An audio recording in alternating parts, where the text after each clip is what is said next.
i lavori di smaltimento e rimozione dei rifiuti nell'area ex Nuova Esa di Marcon. Un intervento messo in risalto dalla presenza dell'assessore regionale all'energia, il sindaco di Marcon e l'assessore alle politiche ambientali di Mogliano Veneto. Con questa operazione noi togliamo da questo territorio meraviglioso 3.500 tonnellate di porcheria che porteremo nella discarica tattica di Sant'Urbano, e questo grazie alla collaborazione sinergica della Regione, con il NOE, che ringrazio e non smetterò mai di ringraziare, con Veneto Acque, con l'ARPA, con la città metropolitana, con i due comuni, con i vigili del fuoco, insomma i dirigenti e i funzionari della Regione.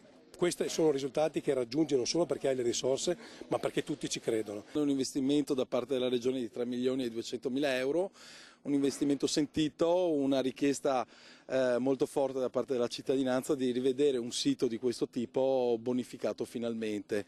Le tempistiche anche ci danno grosse garanzie su quello che potrà essere l'iter di completa bonifica di tutta l'area, un'area molto vasta tra l'altro e dimenticata per tanti anni. Queste plastiche che vediamo alle mie spalle insistono nel territorio del comune di Mogliano Veneto e spero che un giorno al posto di queste plastiche vi possa essere un centro di ristoro. Un intervento che arriva in un momento particolare che serve per dare un chiaro segnale. È un bel segnale anche di civiltà, visto tutto quello che sta succedendo, le infiltrazioni mafiose nei siti ambientali, insomma è bene tenere sempre alta la guardia.